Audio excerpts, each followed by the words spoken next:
কথাটা শেষ করার আগেই তীব্র চোখ রাঙিয়ে রায়ের দিকে তাকাতেই রায় চুপসে গেল। ভালো মেয়ের মতো তীব্রর হাতে খেতে লাগলো। রায় তীব্রর হাতে খাবার খেয়ে মেডিসিন নিয়ে তীব্রর কথা মতো শুয়ে পড়ল। তীব্র রুমের লাইট অফ করে দিয়ে রায়ের মাথার সামনে বসে মাথায় হাত বুলিয়ে দিয়ে বলল, ঘুমাও, আমি মাথায় হাত বুলিয়ে দিচ্ছি। তীব্র কথা মতো রায় চোখ বন্ধ করতেই চোখ দিয়ে এক ফোঁটা জল গড়িয়ে পড়ল। তীব্র দেখার রায় চোখের জল মুছে নিল। তীব্র সকল ব্যবহারেই রায় তীব্রর প্রতি মুগ্ধ। রায়ের প্রতি তীব্র অধিকার খাটানো, ছোট ছোট কেয়ার, খুনসুটি সবকিছুতেই রায়ের মাঝে আলাদা ভালো লাগা কাজ করে। রায় আস্তে আস্তে তীব্র নামক মানুষটির প্রতি দুর্বল হয়ে পড়েছে যে সেটা সেও বুঝেও মুখে স্বীকার করতে নারাজ। হাসপাতালের সাদা ধবধবে বেডের উপর শুয়ে রয়েছে ফাহাদ। শরীরের বিভিন্ন জায়গায় রয়েছে জখমের চিহ্ন, মাথায় মোটা করে ম্যান্ডেজ করা। পিটপিট করে চোখ খুলতেই ফাহাদ নিজেকে বেডে আবিষ্কার করলো। আশেপাশে চোখ বুলিয়ে নিজের অবস্থান বোঝার চেষ্টা করতে লাগলো। হাত নাড়াতেই হাতে টান লাগলো। হাতের দিকে তাকাতেই দেখতে পেল হাতে ক্যানোলা লাগানো। ফাহাদের মাথাটা কেমন ভার ভার লাগছে। এখানে কিভাবে এলো কিছুই তার মাথায় ঢুকছে না। সে তো রাতের বেলা ড্রিঙ্কস করে এটা বের হয়েছিল, তারপরের কিছুই তার মনে নেই। উঠে গেছ? একটা মিষ্টি কণ্ঠের গলার আওয়াজ কানে আসতেই ফাহাদ ঘাড় ঘুরিয়ে তাকাতেই দেখতে পেল সেদিনের সেই মেয়েটা মলিন একটা হাসি দিয়ে তার দিকে এগিয়ে আসছে। মেয়েটি তার সামনে এসে মাথায় হাত বুলিয়ে মিষ্টি কণ্ঠে বলল, এখন কেমন লাগছে? মেয়েটির কথার উত্তর না দিয়ে ফাহাদ রক্তচক্ষু করে মেয়েটির দিকে তাকিয়ে বলল, আমি এখানে কেন? মাঝরাতে টাল হয়ে রাস্তায় রাস্তায় ঘুরে বেড়ালে এখানে থাকবে না তো কোথায় থাকবে শুনি? তোমার ভাগ্য ভালো এই যাত্রায় আমার জন্য বেঁচে গেছো, আমি না থাকলে এতক্ষণে। কথাগুলো বলতে বলতে মেয়েটি ফুপিয়ে কেঁদে উঠল। ফাহাদ ধমক দিয়ে বলল, এই মেয়ে, একদম এসব ন্যাকামি আমার সামনে করতে আসবে না। মেয়েটি ফাহাদের দিকে ছলো ছলো চোখে তাকিয়ে বলল, আমার এই কান্না তোমার কাছে ন্যাকামি মনে হচ্ছে? ফাহাদ বিরক্ত হয়ে কিছু বলার আগেই একজন নার্স দরজা ঠেলে ভেতরে প্রবেশ করে বলল। ফাহাদ নার্সটির দিকে তীক্ষ্ণ চোখে তাকিয়ে বলল, গুণাগানটা একটু বেশি হয়ে যাচ্ছে না? ফাহাদের কথা শুনে নার্সটি ভ্যাবা চাকা খেয়ে গেল। মেয়েটি নাক টেনে বলল, কি যে বলেন না সিস্টার, যার কাছে আমার ভালোবাসারই কোনো দাম নেই সে আবার আমার কেয়ারের কি দাম দিবে? মেয়েটি চোখ মুছে ক্রন্দনরত গলায় বলল, ভালো থেকো জান, নিজের খেয়াল রেখো। একটা জরুরি কাজ আছে তাই যাচ্ছি, একটু পরে চলে আসবো। নার্সের দিকে ঘুরে নরম সুরে বলল, একে দেখে রাখবেন, এর সেবায় যেন বিন্দুমাত্র ভুল ত্রুটি না হয়, তাহলে কিন্তু বুঝতেই তো পাচ্ছেন, মনে থাকবে। মেয়েটা কথাটা নরম গলায় বললেও মেয়েটির কথা শুনে নার্সের শরীর কাঁপুনি দিয়ে উঠল। মুখে কিছু বলতে না পেরে মাথা নাড়িয়ে হ্যাঁ বলল। মেয়েটি নার্সের দিকে তাকিয়ে বাঁকা হেসে সেখান থেকে চলে গেল। অজ্ঞান অবস্থায় চেয়ারের সাথে বাঁধা অবস্থায় রয়েছে একজন লোক। লোকটা হলো সেই ড্রাইভার যে ফাহাদকে মাঝ রাস্তায় অ্যাক্সিডেন্ট করেছিল। তার মুখোমুখি পায়ের উপর পা তুলে বসে হাতের থাকা ছুরিটা ঘুরিয়ে চলেছে একজন মেয়ে। পাশের একজন লোক কার ড্রাইভারের উপর পানি ছুঁড়ে মারল। পানির ঝাপটা লাগাতেই লোকটার জ্ঞান ফিরে এলো। চোখ মেলতেই সামনে মেয়েটাকে বসে থাকতে দেখে উত্তেজিত কণ্ঠে বলল, ম্যাম, আপনি এসেছেন? দেখুন না ম্যাম, আমি আমার পেমেন্ট নিতে এসেছি, আপনার লোকেরা আমায় বেঁধে রেখেছে। মেয়েটি হাতের ছুরি ঘুরাতে ঘুরাতে শীতল কণ্ঠে বলল, কিসের পেমেন্ট? মেয়েটির কথা শুনে লোকটি ভ্যাবা চাকা খেয়ে গেল। অবাক কণ্ঠে বলল, কিসের পেমেন্ট মানে? আপনি ভুলে গেছেন ম্যাম, আপনার কথা মতো তো ওই স্যারকে অ্যাক্সিডেন্ট করালাম, যার জন্য আপনি আমায় মোটা অঙ্কের টাকা দেবেন বলেছিলেন। কিভাবে অ্যাক্সিডেন্ট করাতে বলেছিলাম? মেয়েটির এমন ব্যবহারে লোকটি তরতর করে ঘামতে লাগলো। ঘাবড়ে যাওয়া গলায় বলল, বলেছিল এমন পিছন থেকে হালকার ওপর ধাক্কা দিতে, বেশি আঘাত যাতে না পায়। মেয়েটি লোকটার দিকে রক্তচক্ষু করে তাকিয়ে বলল, তাহলে ও তো বেশি আঘাত পেল কেন? হাত পায়ে এত জখম হলো কেন? ম্যাম, আমি তো আস্তের উপরে ধাক্কা দিয়েছিলাম স্যারকে। স্যার মাতাল ছিল, তার উপরে মাথায় চোট লাগাতে সাথে সাথেই অজ্ঞান হয়ে গিয়েছিল। যেখানে পড়েছে সেখানে গাড়ির কাঁচ ভাঙা থাকায় সেগুলো শরীরে ফুটে গেছে। আমি তো অত কিছু খেয়াল করে তখন ধাক্কা দিইনি। খেয়াল করার দরকার ছিল। লোকটা শুকনো ঢোক গিলে বলল, ভুল হয়ে গেছে ম্যাম। মেয়েটি হাতের ছুরিটি লোকটার দিকে ছুঁড়ে মারল, যা লোকটার উপর দিয়ে গিয়ে দেয়ালের সাথে বাড়ি লেগে নিচে পড়ে গেল। মেয়েটি চেঁচিয়ে বলল, ভুল মাই ফুট। তোমার এই একটা ভুলের কারণে জানো আমার জান কত কষ্ট পাচ্ছে? ওর এই জখম ভরা শরীর দেখে আমার কতটা কষ্ট হচ্ছে। ওর এই ক্ষতর কারণে ও যতটা কষ্ট পাচ্ছে, তোমাকে ততটা কষ্ট না দেওয়া পর্যন্ত আমি শান্ত পাবো না। গার্ডস, তোমাদের স্যারের শরীরে যতগুলো ক্ষত হয়েছে, এর শরীরে আমি ঠিক ততগুলো ক্ষত দেখতে চাই। কথাগুলো বলেই মেয়েটা গটগট করে চলে গেল। মেয়েটি যাওয়ার দিকে তাকিয়ে লোকটা আনমনে বলে উঠল, এ কোন পাগলের খপ্পরে পড়লাম? নিজেই অ্যাক্সিডেন্ট করিয়ে নিজেই এখন দরদ দেখাচ্ছে। ফাহাদের সামনে বসে অনবরত কান্না করে চলেছে দীপা বেগম। ফাহাদ কিছুক্ষণ চুপচাপ তার কান্না সহ্য করলেও যখন তার ধৈর্যের বাঁধ ভেঙে গেল, তখন বিরক্ত মাখা কণ্ঠে বলল,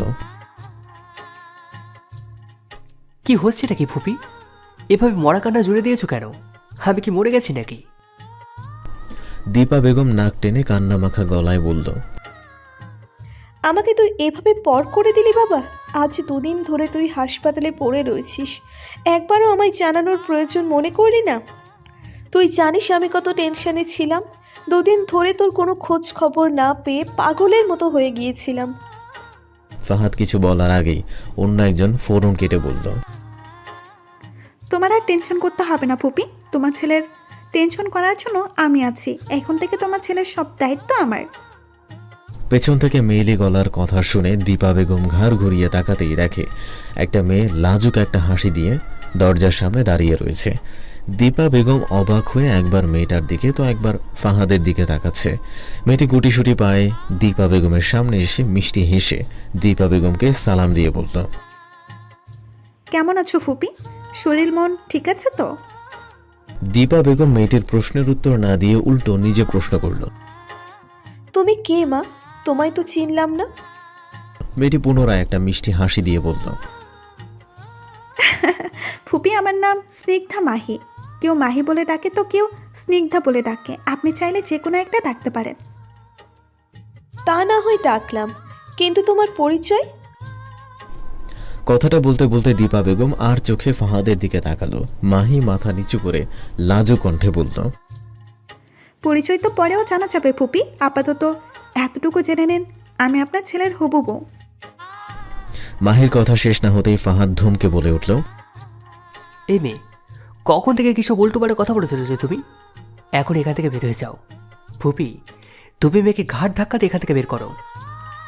ফাহাদের ধমক খেয়ে মেয়েটা ন্যাকা কান্না করে বলল, দেখো ফুপু, দেখো তোমার ছেলে কিভাবে আমায় ধমকাচ্ছে। হবু বউকে কে ওইভাবে ধমকাই বলো?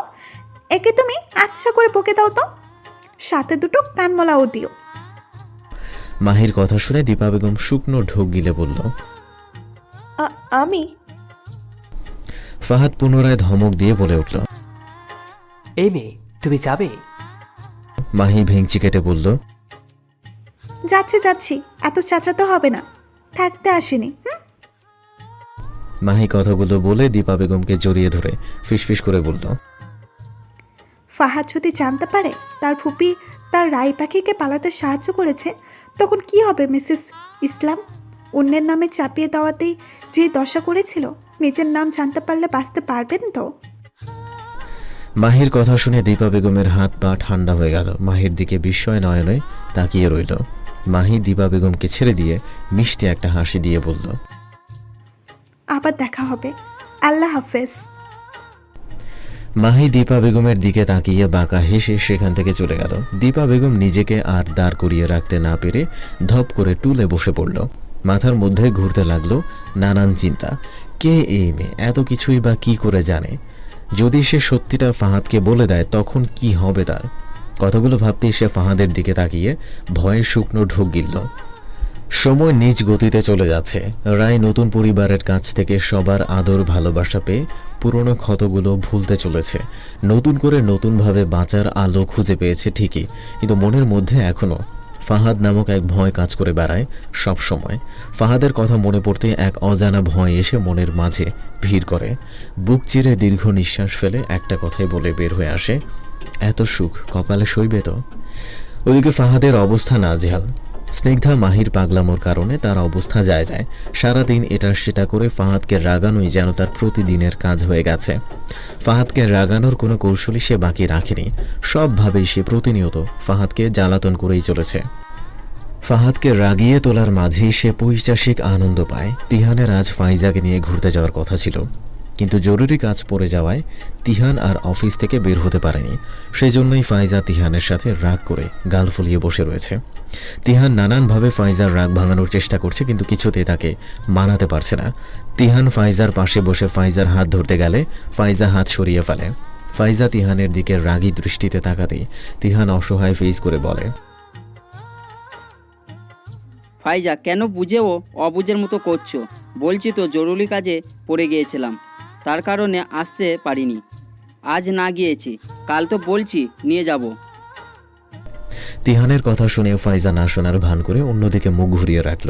তিহান ফাইজাকে এক হাতে জড়িয়ে ধরতেই ফাইজা তিহানের হাত সরিয়ে দিয়ে গম্ভীর গলায় বলল, সরো তো এখান থেকে। আর দরদ দেখাতে হবে না। কাজে বসে যে আমার কথা ভুলে যায়, তার আমার কথা না ভাবলেও হবে। এতই যখন কাজ ছিল তাহলে একবার ফোন করে বলে দিতেই তো পারতে। তাহলে তো আর আমি রেডি হয়ে আশায় বসে থাকতাম না। দুপুর থেকে পথ চেয়ে আশায় বসে রয়েছি, ফোন দিয়েছি, ফোনও ধরনি। এখন এসেছো কেন দরদ দেখাতে? যাও ভাগো তো। তিহান অসহায় কণ্ঠে বলল, মানছি দোষটা আমার, তার জন্য সরি বলছি তো, আর কত বলবো। ফাইজা কিছু না বলে গাল ফুলিয়ে বসেই রইল। তিহান বড় করে একটা নিঃশ্বাস ফেলে ফাইজার হাত নিজের হাতের ভাঁজে নিয়ে আদুরে গলায় বলল, ফাইজা প্লিজ আর রাগ করে থেকো না, ঘুরতে যেতে পারি তো। কি হয়েছে, চলো, আজ আমি এক্ষুনি তোমাকে বাইরে নিয়ে যাব তোমার ফেভারিট আইসক্রিম খাওয়াতে। ফাইজা তিহানের দিকে ভ্রু কুচকে তাকিয়ে বলল। ঘুষ দিচ্ছ? তিহান মিষ্টি হেসে ফাইজার নাক টেনে দিয়ে বলল, না, আমার ফাইজা রানীর রাগ ভাঙানোর চেষ্টা করছি। নিস্তব্ধ রজনীতে রাস্তার পাশ দিয়ে হেঁটে চলেছে তিহান, ফাইজা, রাই, তীব্র। ফাইজা রাই আইসক্রিম হাতে নিয়ে আপন মনে হেঁটে চলেছে আর বকবক করছে। তারা এমনভাবে কথা বলছে মনে হচ্ছে তারা দুজন ছাড়া আশেপাশে আর কেউ নেই। তিহান তীব্র তাদের মাঝে না ঢুকে চুপচাপ তাদের পিছু পিছু হাঁটছে।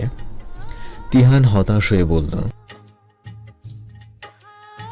দেখছো ভাইয়া, আমাদের মিসেসদের কি কাণ্ড, কি সুন্দর রোমান্টিক পরিবেশ, উপরের চানকে নিয়ে আলো।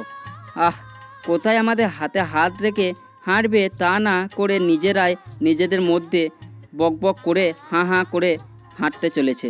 ধুর, ভাল লাগে না।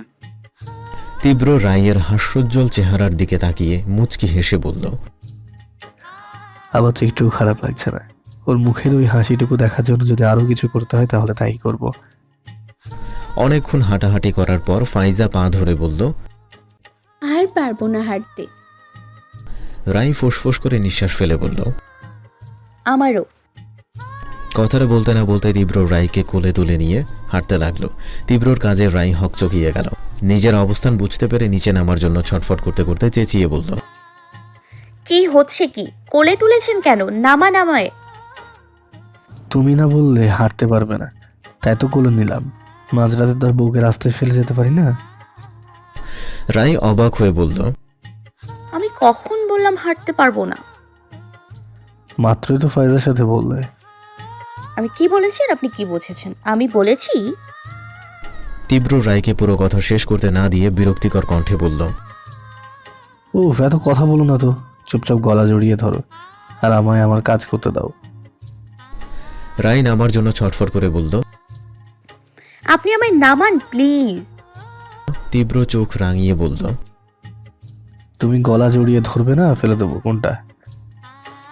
রাই তীব্রর কথা মতো কাজ না করে নামার জন্য ছটফট করতেই তীব্র হাতের বাঁধন একটু নরম করতে রাই ভয় পেয়ে তীব্রর গলা জড়িয়ে ধরে। তীব্র মুচকি হেসে সামনে হাঁটতে থাকে। আমার বুক খালি করে অন্যের বুক চিপকে রয়েছ, কাজটা কি ভালো করলে রায় পাখি? কথাটা কানে যেতেই রাইয়ের শরীর কেঁপে ওঠে। চোখ খিচে বন্ধ করে তীব্রর শার্টের কলার শক্ত করে আঁকড়ে ধরে।